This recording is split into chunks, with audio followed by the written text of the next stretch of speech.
camera first and tell you who I am, because that's generally useful to know. And if you can't hear me, let me know. I'll talk louder. If I talk too fast as well, shout. So I'm Cheryl. That's me. In short, I'm a programmer by education. I'm a project manager by skill set and designer by hapstance. And I've been working in the games industry as a whole for over 10 years now. But also, aside from those roles, in our company, I covered things from business development to rock placing. Whatever it was that needed to get done, you fill in the holes. And so I managed to do a number of roles. Sorry. I will hit that again. So where I work, Prideful Sloth, my company. We started up in 2015 when two of us decided to come back to Australia from the UK. So we left during the GFC to go get paying jobs. So we missed the startup of the Australian indie scene. And we thought, hey, let's come back to Australia. Making games here is a great idea, especially in Brisbane where we get all the funding. So that's what we did. And we came back and Prideful Sloth, it became a thing, surprisingly. And once we got back, we realized we needed to start defining what that company was. It was a great idea to go, oh yeah, I'm going to be a company. The question is, what's your company? What do you do as that company? So we set up and wrote a mission statement about who we are and what we do. Now, our background is in console and large-scale development, and so we took that and we took our skill sets that we were good at, and we developed our micro AAA, because our background before then was in things like Batman Arkham series, DMC, Devil May Cry. So we took all that knowledge and put it into Prideful Sloth. And we also took our technical expertise and put that into the company too. So we are a micro AAA developer that's known for its technical excellence and world building and player-driven experiences. That's our statement. And recently, we shipped the game Yonder, the Cloud Catcher Chronicles. It's our studio's first title, and hopefully you've heard of it. If you haven't, I'm sorry. Anyways, so let's get on the line here. So I'm here today to talk to you about 2 years of my life, and in fact, actually more than that in some respects. But I wanted to talk to you about the journey, not about how to make a game, but the journey around making a game, because there's so much more than shipping. Shipping is only one part of everything that you do. Making the game is only a small part of the entire process of getting something up and running and getting it out the door, supporting it after. And I wanted to mystify what luck or success actually looks like, because there's a lot of hard work behind success. So this is the number of stats if you want to look at what luck by numbers looks like. Like I said, we set up in 2015. We, at that point, already had 4 or 5 months invested in prototype, which was actually Vertical Slice. We had our first IP, which had actually been sitting in my head for a number of years. So it wasn't an overnight thing either, and it was just, it's been there. And when you hear things about small teams, once you start digging into it, you realize this project has gone through a number of hands, because we were not just, the team is only the people who made it. The team is also the people like our PR, our marketing, our QA, our localization QA, our localizers. There's so much more involved in developing the game than the 1, 2, or 3 people that you hear about. This has probably gone through about 50 people's hands. We also went the route of investment, which took us 6 months to secure. Now, let's put that into perspective that our prototype took 4 months to make, and our investment took longer to find than building the prototype. That's half a year of our time pitching, rewriting pitches, seeking out partners, doing all that work, all the business development. That takes longer than the prototype. And we talked to about 15 to 20 partners, or prospective partners, and we got the yes that we wanted and the yes that was right for us. Also, don't take your first yes, take the yes that's right for you.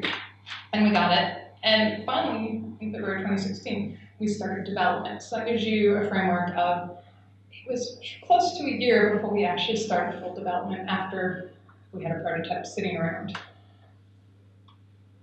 And as I highlighted at the very end, it probably was about 40,000 plus hours that went into developing the company, pitching pitching for the project, securing it, and everybody working on it and shipping it. 40,000 hours, if you start dividing that by how many years, that's a lot of man years put into an indie title.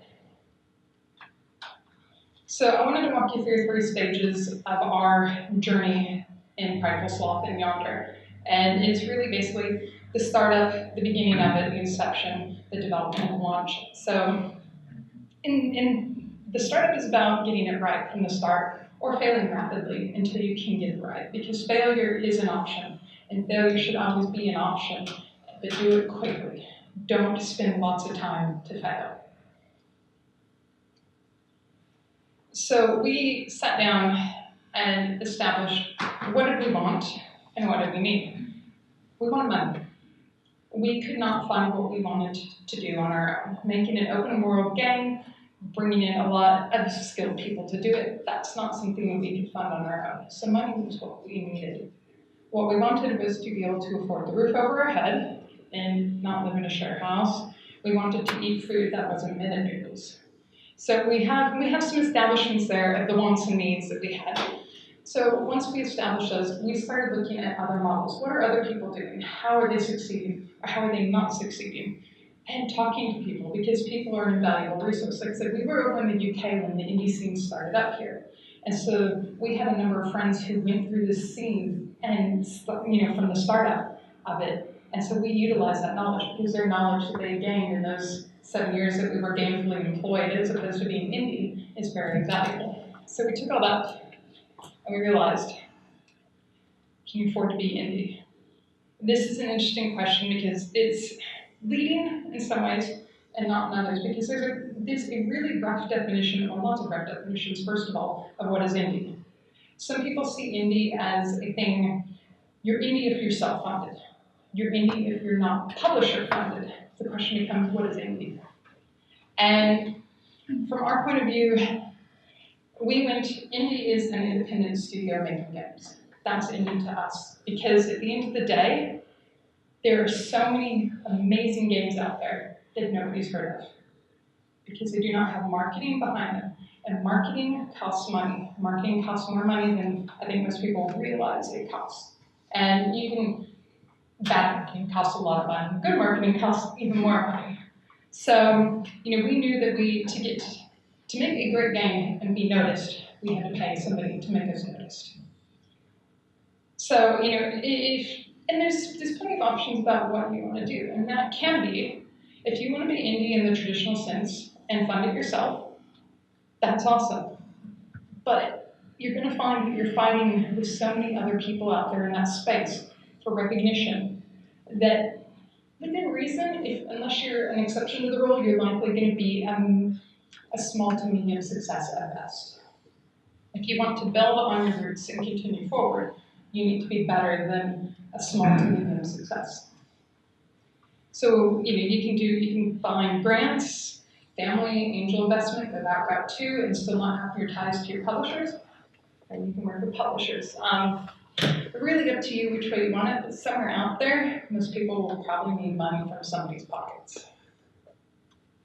And also, this is my last little note, is talk about how we define indie, because if we go back to the traditional sense of indie being self-funded, then we look at things like Stardew Valley.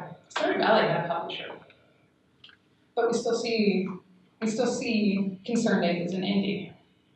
So again, Ninja Theory sells themselves as an indie as well too. They're an independent studio. Ninja Theory is huge. Or Jonathan Blow, The Witness, was made with millions of dollars of budget, and we still consider them indies. So don't worry about what other people say indie is and isn't, because we see all of those people as indie, and they're all very different in their structures and setup. So once you've decided if money is the route that you need to go, and this is through grants or investment or publisher pitching, it's wherever you need to go. You need to understand who you are and what you want. And that's not you as an individual, that's your company. You're setting your realistic expectations, but you also need to define who are you? Do you do cinematic combat? Are you immersive narrative? Because at the end of the day, you cannot be everything for everybody. You just can't. And if you say you are, nobody will want to talk to you because you can't actually talk about your strengths and your weaknesses. And that's where we came up with the technical excellence and the world building. Those were our strengths, and so we built those into that. Does that mean we can work across a number of genres? Sure. Unlike saying you're a cinematic combat, you pretty much locked yourself into a small number of genres. But think about what you're good at and how you can present that to people and sell them along with the project you're working on. And this all may change, but that's all right. But at least start from something. Starting from something and changing it is great. Not having anything or just saying you're everything to everybody, that's a lot worse of a position to be in. Also, aside from your company defining your brand and who you are, you need to, when you're presenting yourself as a company and as individuals, you want to stick within the company brand. Now, companies, we all love social media because they all have personalities now. So you're not just a company, you're a brand. And you need to figure out what that is. Are you going to be edgy and aggressive? Are you going to say things that stir the pot? Are you nice? What are you? Because that also should follow through into all of your marketing material and everything that you present going forward. What is your brand? We're very lovely and friendly and nice. I'm sure Jennifer can speak to the fact that she got lots of love hearts. But that's our brand. Is we're nice. We're nice and inclusive, and we've put that forward in all of our documents because that's how we defined ourselves. So once you've got all that down, then you start building up your 2-pagers, your pitch decks, your marketing skills, all of these things that you need. Because everybody, somebody will come up and go, oh, we need a company deck. Okay, what's a company deck? You quickly Google what a company deck is. Sure, no problem, we'll get you that tomorrow, not a problem. And suddenly, oh look, it's a company deck. But to be able to turn those things around very quickly, you also need to have defined these things in advance. Otherwise, you'll be spinning your wheels for days trying to figure out what's my company, what are these things. So, business is lots of document writing. There's also lots of document rewriting because everybody wants something different. You also need your playable demo, like I said, because you can't just, we're not at a stage yet where people are finding ideas like they used to in the old days. They're not going to give you money because of what's on a piece of paper. They're going to give you money for what you can demonstrate. And if you say that you're going to make an open world game, you need to demonstrate your open world technology. You can't give them a half-baked demo and say the rest will come in later. You need a rough version of everything that you're doing in there. So you're basically building a vertical slice, really, at the end of the day. So you also want to make sure that you focus tested that demo too before you put it out there, because when people talk to you, they want to know about your audiences. They want to know about your market. They want to know who is this game for? What is this game for? And you need to be prepared to speak about that. When we started focus testing, we realized that we kind of had 3 player bases. We defined them in ourselves, but we had questers, explorers, and sandboxers. And that's what we picked up through play types. We also picked up the different genders tended to play differently within those play types as well too. So we could drill down a little bit into that. And that's really important to be able to take to anybody that you want to sell your game to. Now, did we do that with 200 people? No, we did that with about 10 people. And they were family and friends. And in the first instance, that was enough for us. But you need to understand who and what is targeting your game. And also, once you start talking to people, you need to know your competition. Who is currently on the market? What does it look like is coming on the market next? You can predict certain things because you know certain titles have sequels. So you can predict that there will be another one of something that's already had 2 or 3. But also there's the things you can't predict, so you need to be prepared for those along the way. You also need to know what were their sales figures, what were their strengths, what were their weaknesses, and what are you doing differently to address those, or what are you doing the same? Because strengths are strengths. Don't rewrite the wheel if you don't have to. Keep the same strengths if that's the genre you're going for. And then really be honest about what you can and can't do. And I said earlier, nobody can do everything. What are your weaknesses? We picked up marketing was inherently a weakness for us immediately from day one, also writing. So we got in writers to back up those weaknesses. We also knew, like so from the marketing side, we needed help for that. So we wanted to go to a partner that could do the marketing for us. We knew that we were not multilingual and yet we needed to do locks. So we needed somebody to fill in the localization hole for us too. And so this builds up what you need and what somebody can and can't help you with. And if they can help you, then you don't need money for that because they'll take it. And if they can't help you with that aspect, you need money to go do that thing still. And like I said, this process takes a lot of time. It took a long time for us. Like I said, 10 months, I think it was. We were greenlit, and we still had to wait 7 months before we saw contracts come in. And it was almost a year before we saw our first chunk of money come in. Because it was supposed to come in, and then, whoops, our accounting systems were being redone. We'll send you the payment next month instead. So you can have a lot of time that you're still waiting for money along the way. So define, just to cover this startup section, define what you want. Be clear about that. Understand it changes, but know what it is you want, what it is you need. Because money is one of those things, and it should always be, unless somebody thinks you're a secret millionaire. And if you are, please come talk to me afterwards. I've got some great ideas for your money. But otherwise, like I said, set up a brand. You're more than a company, you're a brand. And think about that brand and put some time into it. Who do you want to be? What do you want to project to the world? And basically be prepared in advance. You're going to be asked for a lot of things. Business decks, pitch decks, demos, 2-pagers, screenshots. Do you know your short pitch, your elevator pitch? Do you have design documents in order? All these things. Suddenly when you talk to people about money, they want, because they do something called due diligence. And they want to see a lot of things. Who's your team? So you need a team, or you need to know the roles or the likely people that are going to fill in that team, because teams can change. Just don't write them into your contract, because that's really bad. If you write key people into your contracts and they leave, you could possibly have your contract canceled. And then like I said, be prepared for at least 6 to 12 months. Even if you're asking for money, you're still need to fund yourself for quite likely 6 to 12 months. So the second part's the development phase. Development, so much fun. Basically, no matter how, once we get to development, everything changes. We all know this. Your best intentions go out the door at some point. All those lovely plans that you have, they change. So you've got to just be prepared for change. So what do you do? This is a list of all the roles that generally sit in a studio. Now, I started writing this list and I got about halfway through and I said, cool, I think I've got everything. And I handed this list to the team. And I got a whole other set of things back. And I'm certain I probably missed something. But I'm going to leave that there because this is every hat that you need to fill in a company, whether you're one person or 20 people. Did I miss something? So, and looking at all those roles, the biggest thing I think individually that we do is we undersell ourselves. You are not worth nothing. You are invaluable. Your time is worth more than anything. And what you will find is when making a game, everything is vying to take away time from making the game. You will find is the amount of work that you need to do when you're setting up your own company is very daunting and unbelievable how much not making the game you put into.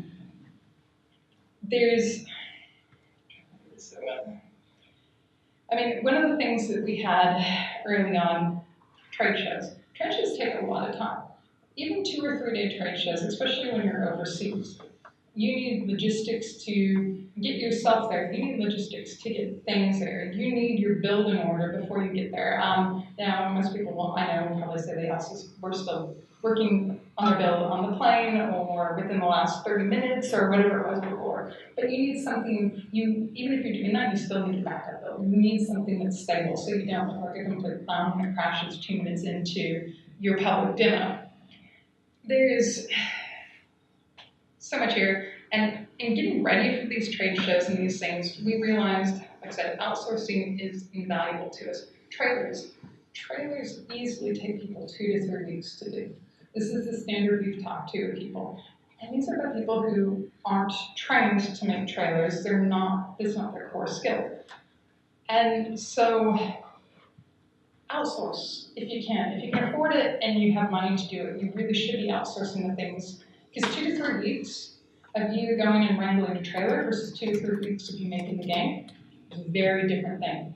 And you want to be focusing on the game as much as possible and handing out everything that's not your game. So trailers, QA, PR marketing, localization, and promotional artwork. Those are all things that we outsource, and those are all nice little pieces of work and easily containable pieces of work that you can outsource. And yeah, like I said, this is the one that's terrible. I spent the last 6 months of development doing not design. Once we announced the PlayStation experience in December to when we launched in July, I had everything else going on that was not design. I'm lucky that I had a team in there who could take what I already had designed and do it. But I was dealing with business meetings, I was dealing with GDC, I was dealing with PAX East, I was planning trips, I was seeking funding for those trips. I was dealing with trying to get the build ready. And then when I came back, I got sick, as you do, because I was PAX. So whatever PAX con flu I had took me out for a week. And then at that point, we're to the point where I needed strings in order for localization. That was the next thing I had to do. So I had to proofread everything and get them over to copyright to do their final proofread. And I didn't make a game for 6 months, and yet I wear the title of designer. That's how much not making the game you can do. So expect the unexpected. We planned pretty well, and we still didn't plan well enough. And I don't think anybody can. Unless you suddenly say your project's going to take 10 years and you deliver it in 2, but I don't know anybody that would fund you. But, I mean, we planned, we thought we had planned enough. We planned for demos. We know, we've done them. We know the disruption that demos are. Except we planned for one, and then we got hit with about 7 or 8 at the end. And there's also the restaurant things you get. Oh, we just need this thing in this number of weeks. Or, oh, we just need this trailer. And these are all things that come out of it because, so demos, we had PlayStation Experience, we had PAX East PC, we had PAX East PlayStation. We also had to do a kiosk demo that went out in the Americas for Sony. We had a GDC demo we had to do. We're also currently working on Big Fest demos and TGS demos. And we also had internal publisher demos that they wanted pretty much on and off throughout. Plus we still had to do our milestones and our actual work. In doing the kiosk demo, that was a wonderful one. Oh, we want to put this out on the kiosk. Amazing opportunity to get our demo out into all of the Americas. Canada, North America, South America. This was going to sit on 10,000 plus units out there for people to look at. Of course, we were going to do it. We had 2 weeks to turn around the demo, get it localized into 4 languages, and get a localization pipeline in. So, what do? You perform a miracle. We didn't have a localization supplier. We found one. We found somebody who could give us the strings, and we could pull it together. And again, this is also while I probably did 15% of the work on this, because again, I was still planning to do PAX as well too. So basically, you will perform miracles at some point. And then trailers are an interesting piece into themselves because we had an announcement trailer, a launch date announcement trailer, a coming soon trailer, and then an out now trailer. Plus we have little biome vignettes. And then trailers become Tetris because every person wants something different. They want it in a different resolution. They want it in a different file type. Some people need ratings at the start. Some people don't need ratings at the start. Sometimes you're doing it for a specific platform holder, so you only show their platform, or you're doing generic ones, so you show all platforms, or you don't know who it's going to, so you have no platforms. Do you have your text at the end? So, do you put your social media and your URLs because other people brand them, they don't want those. And so you end up with what's 12 trailers actually ends up being about 40 or 50. And so trailers are a beast unto themselves. So this was our first booth that we did at PlayStation Experience. This was an interesting learning experience because right behind us was the beautiful, very expensive LEGO Worlds booth. On one side of us, we also had Edith Finch by Annapurna, and they had rented out a lovely kit for some, to make it look like an old style study. Lovely leather couches or faux leather couches, and bookshelves and all these things. And on the other side, we had Night at the Woods, and they went for a little bit more of a IKEA lounge room feel. And what we had done was we started out the bog standard thing. And we learned the bog standard, it doesn't cut it. This was our next booth. It cost me $400 to get out our booth. We had much better use of space in it, and it actually fit our theme much better. Also, we learned that there's a lot of things that you need to do to just, like I said, meet the bare minimum, and then stand out as well. But you need to consider banners, standing and hanging. You need to consider marketing material, flyers, leaflets, buttons, stickers, clothing. Everybody's got their company rental, and those are all the basics. So what are you doing on top of that to stand out even more? That was our biggest lesson when we first started showing the game, is how do you differentiate yourself? Because there's a lot of money going into just being the same. And I'm probably could be better than this, but I'm quite happy with the use of space. I thought it was lovely. It also, when it was cold, having multiple layers of carpet was great because people sat on the floor and they were not cold. So, the great expectations of setting up a company. I look at this and I sigh. So what we wanted and what we ended up with were very different, and for the best, absolutely. But when we started, we had basic goals. We wanted to establish ourselves. Establishment was important. We wanted to get ourselves off the ground. We were thinking about future, but we were thinking about just after we finished our project, having enough money to cover wages and have people know who we were. That was honestly our goal at the end of the day. Profit wasn't our main driver, like I said. It was establishment was our main driver. Thing was, is that changed. Changed a lot when we started getting the games into hands outside of family and friends. Back when we showed our first PlayStation experience, the first showing we had, we started to realize the game had a broader age demographic than we ever thought of. Because we hadn't really thought about giving our games to kids. But kids come in and play games, and we started to realize, oh, okay, this is control schemes, a whole bunch of things, around that. We also had our PR. There was a lot of take-up for it and a lot of interest from it. And we realized we were probably making something bigger than we'd ever expected. And that's a really daunting task. Because when you go in to establish yourself versus going to make something big, they're different mindsets. And we weren't prepared for being bigger than we were. And in the end, we had to rewrite a lot of our text because suddenly taking in a new age group, and this can be for accessibility or whatever else you end up with too. How many words per screen do you show? How much dialogue do you have overall in a game? What's your reading level of the game? And suddenly we started scrapping so much because we hadn't considered that, and so we rewrote a lot of it. 20 words per screen, no more than 60 words to get from start to finish of a conversation. Third grade reading level, and that's actually really low, and very low. And that meant a lot of rewriting, a lot of cutting, and it shows in some respects. But it also at least means that at the end of the day, we could make it more accessible. And so I'm happy with that. I would consider that at the start in the future. We obviously don't want to patronize adults, but I can tell you right now, if you consider playing an RPG and they give you this entire quest in the quest line, try and write that quest in 60 words.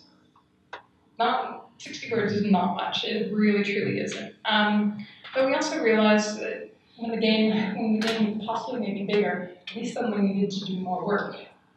We did a lot more work. As from December to July, we were doing 60-hour weeks. And I want to just make that clear that was not expected of our contractors.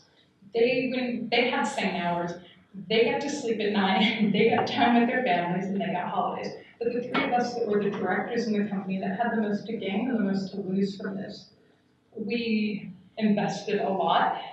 And I'll do that later, but it was 60-hour weeks for 7 months was a killer. Yeah, and about 1.5 weeks of holidays in 1.5 years. That's not a lot of time. And we also shipped late even within that. The biggest thing we learned though too is content. Content is very hard to make. What takes probably 10 minutes to consume will easily take you 4 hours to make. So you need to figure out how to work smartly with your content, which is one of our bigger lessons that we took away from all of this, is we didn't work as smartly with our content as we should have because it came in late and that expectation changed. But yeah, like I said, it's 10 minutes for the player and it's 4 or 5 hours for you. It's a big difference when you look at how bespoke content kids consume so quickly. So, you will do more than you ever expect. All the best planning in the world, something will come up. Hopefully you have the team there to support you in doing it. Like I said, in not designing for 6 months, I had a team that could pick up the design from where it was and go on with it. So that's the nice thing about having teams, is everybody can work together to do it, but you will do more.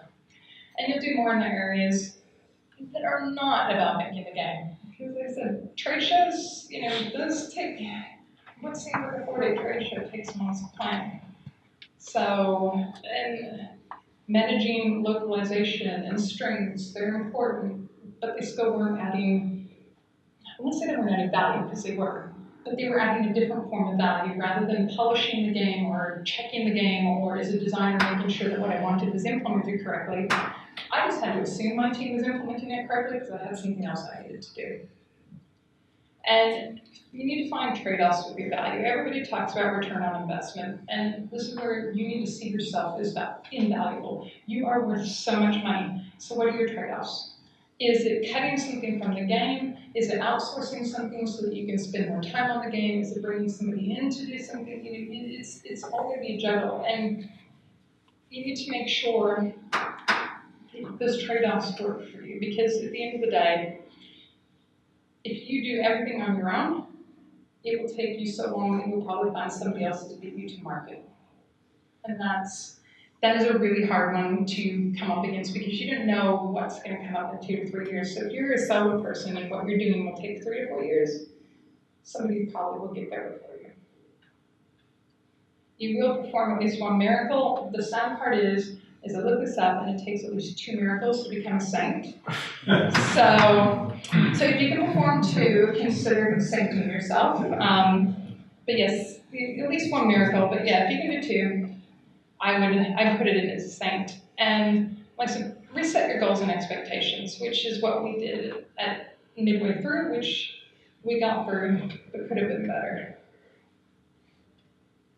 Launch and beyond. Fire. So launch starts earlier than you ever expected it to. You should be planning 3 to 4 months in advance of launch at the very least. Launch isn't the day that you hit the live button, because there's so many things to prepare in advance of launch. So, social media plans. Do you have one? What is it?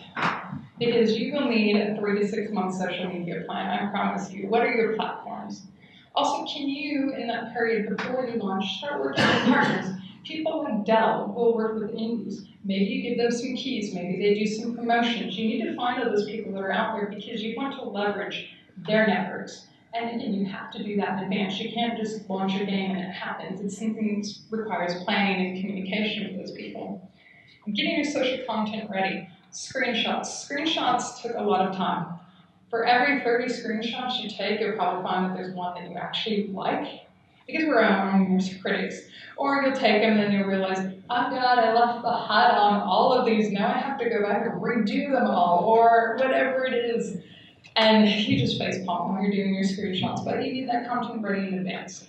Because you also need it ready because at some point something, again, the random thing will come up. Oh, can you give us this screenshot for this thing? Sure, here's what I prepared earlier, and hopefully you did. Pricing plans. That's an interesting one to figure out.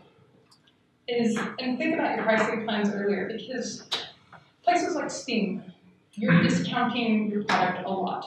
There's almost always a sale on Steam, there's almost always a discount on Steam. So the question is are you actually going to be this price, but you're actually always going to be a cheaper price, or are you going to go out more expensive so that you meet your benchmark? We asked around and worked out how best to do it, and we got a few different answers about it. But one of the ones that we took was build your discounting model into your price. So you might go out a few dollars more expensive, knowing that you're actually going to be the price you want it to be, because you will probably be on sale for 60% of your launch. So that's another one to consider and think about. Website updates, submission plans, shop text, all those other things that we forget about. And shop text is actually really important, as we found out. Again, they're reaching out and using networks, because you should be doing your shop text in lots of languages. Even if you're not supporting those languages, you want to get them in. I think I'll touch on this later. China is our second biggest market, possibly third, it sort of varies. We didn't go out in Chinese. We did not localize our game in Chinese at all, but it managed to be our second biggest market. Our shop text was in it. And then, thanks to the wonders of the people who engineer games outside of games, about 2 days after we launched, there was somebody who was parsing our strings, going out to Google Translate and shoving them back in the game. It was amazing to get a screenshot of our game in Chinese going, can you help me solve this problem? We're like, that's really amazing. But that shop text opens up the knowledge that your game exists to those markets.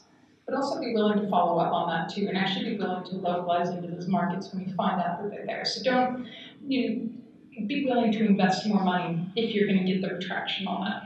But also, the other one outside of that is sorry, going into my notes down here. Aside from that, you need all your PR, marketing, and trailers in place, and all those things again too. Press keys is one I don't actually touch on here, and press keys are really important because it can take 4 to 6 weeks to get your press keys back, depending on which platforms you're working on too. So you need to be prepared well in advance to have press keys, because you cannot give your press keys out 3 days in advance of your launch. People aren't going to be, that's not how press works. That's not the turnaround time. That's not the video content creation and editing time to get something out for launch. They need them earlier than that. So you're likely looking at press keys 2 months in advance. Steam, if I remember right, I didn't do them. I think Steam was fairly instant, 24-hour turnaround, but some of the consoles, like I said, took us 4 to 6 weeks to get. And it's something we didn't plan. And we got there through scrambles and emergency emails and wonderful things, but we got some of the keys fairly late. And I don't know I don't know what that impact was at the end of the day. But we also found in the press keys, the biggest time sink we had was the hundreds of emails a day requesting press keys. It is such a waste. Hi, I'm this person. I have a stream of 50 people. Will you give me a key? What is it? I'm not going to pick on those people, because maybe we want to help them. That's okay if you do. It's not a problem if you want to give them keys. But what's your return on investment when you're doing that? Because it costs you money to open up that email, to read it, and make a decision about even responding to them, let alone responding to them, let alone taking and getting a key and assigning that key to them and sending it to them. So they're actually, every request that comes in costs you money and costs you time. So you can put you can draw a line of what you want to do. Am I going to take keys no less than 5,000 people, 10,000 people? And don't forget, when people say, oh, I'm this really amazing person, you now need to go verify. Because are they really the amazing person they said they were? They're probably not. That's the pro tip. And press keys took, like I said, I could not believe how much the inbox blew up, and I just wanted to crawl under my desk and hide and not check any more emails. But also, you might find that even though you have a line drawn about what you really want to do, you'll find people that crack you up or give you something different that you want to give a key to, even if the ROI isn't there. And by ROI, like I said, it's not just the key that you gave them, which costs you money. Please see your keys as money that you are giving away. And then, like I said, your time on top of that. So, are they going to generate their keys worth of value plus your time's worth of value and extra? That's what you need to ask yourself when you're doing these keys. But there was one guy who's a French YouTuber. He ran a channel that focused on relaxing indie games. It was really small and esoteric, but I just loved how bizarrely esoteric it was. So I gave him a key because I don't know if he even ran anything on it in the end, but there are those people that just do the weird things that you're like, you know what, sure, take a key, please. Also building your community. There's a bigger talk around building your community as a whole and the timing in which you do it. But direct your community where you want to go. That's the first one. Is it your own forums? Is it the Steam forums? Where is that? We use Steam forums for ours. One of the things we didn't do is we didn't give our community guidelines early on though. Steam has a base set of guidelines, but we also built a game that was for younger audiences and was a much softer game, a much more gentle game. And we should have built those guidelines in our community to tell them, be nice, be very, very nice.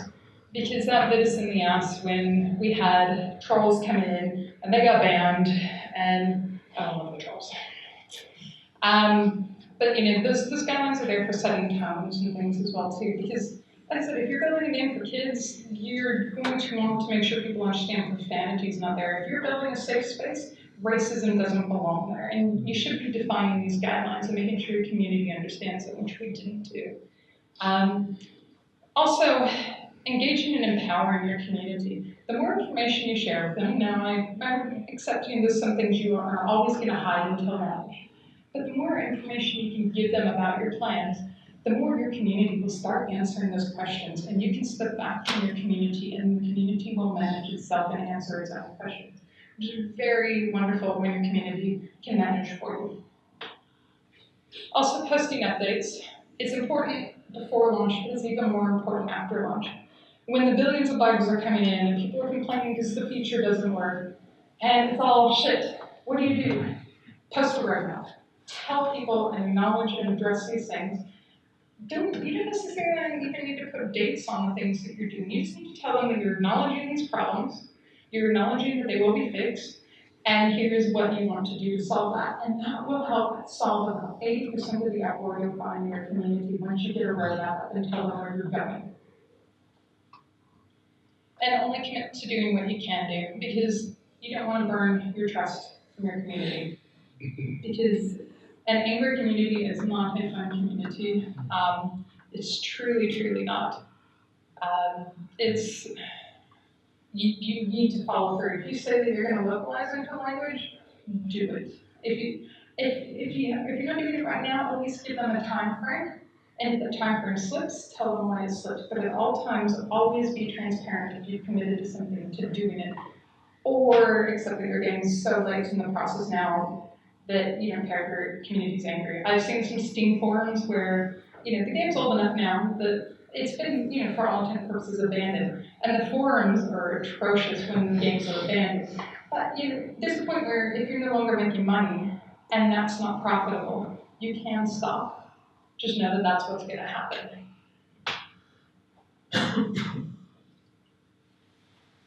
So, multiple launches. We had multiple launches. PS4 went live at midnight in each region, so we came out to New Zealand first, which was great because that gave us a nice soft launch, really, to test all of our technology. And then we started hitting major communities, EU and US as well, too. Then we had our PC launch, which is a one launch to everywhere. So we had to pick a different time for that as well, too, to get it into the most people's hands between Europe and American times, which are going to be our two biggest audiences. So like I said, you might have multiple territories and different issues because especially on console, Sony Europe and Sony America are different. They're not the same beast. Microsoft I haven't worked with recently to know whether they segmented their communities out and they're managed in different territories, but Sony definitely is. So social media blows up, bugs are coming in quick, reviews good and bad are coming in, sleep is lacking, and stuff blows up. Lo and behold, suddenly, pre-orders. They don't download. So everybody who's your most committed people in the world suddenly can't download your game. That was fun. And that was a very interesting 4 hours of my life that I will never have back. And that involved emailing reps and constantly communicating with our community on multiple channels, telling them we're looking into it, we don't know what's wrong. Oh, we know what's wrong, it's being looked into. Oh, here's an hour later, it's still being looked into, we don't know. Hi, I'm just posting to tell you I still don't know what's going on, but at least you know we're here telling you that we don't know what's going on. But that was actually appreciated because at the very least people still knew that we were up and listening and trying to solve it, even if we had no news. And so you need to be prepared for the fire. So the first week after launch, I felt like the shittiest person on the planet. Launch was literally the most horrible experience I've ever had in my life. It surprised me too. You got horrible reviews, you had trolls coming in, all of the bugs. And it was all crap. This game's crap, and lack of sleep, we were doing we were getting 4 hours a night. The first week we did 4 or 5 updates in the first week. It was really not what I expected launch to be like. You worked this, and yes, it's here. Oh God, I'm just gonna crawl under here and die now. And basically, we were waiting until we became irrelevant. We knew we had a week. And then we became irrelevant, which sounds terrible, but it was actually the nicest thing to come to. Is that first week was when everybody came into the game. That was the floodgates. And it was emotional and crap. But once that dried up, we could then start stock taking properly rather than just reacting to things. And we could start planning and going forward and looking at things with clarity. But don't expect launching a game to be the most wonderful thing. It's not rainbows, it's tears and sleeping pills. At least it was for me. Cheryl, we're in like overtime now. Oh, okay. Just all right, this is the last slide anyway. Yeah. So this is something that's on from launch. Me right here. This is only 7 weeks. But we can look back on it now. We were successful, and that's great. And we can actually see that success now with a bit more clarity. We're still working on our game, which means we didn't shut the studio, which also is a definition of success. And we're still continuing to show the world our game. We're doing localization as well too, and continuing to support and bring new people into our community, especially Chinese, because it's the second to third biggest audience. And we're continuing to learn from our community, and we have a future, and we're excited about it. So, quick one, use anything you can to get through, especially with your social media posts. Have a social strategy plan in advance. Consider your pricing plan and your discounting within your pricing plan. Be emotionally prepared for the toll of launch. I swear I almost read that as the troll of launching, which actually is just as valid as the toll.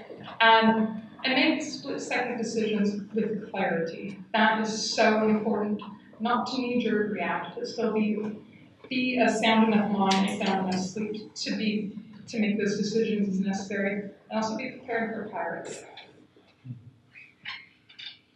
Thank you.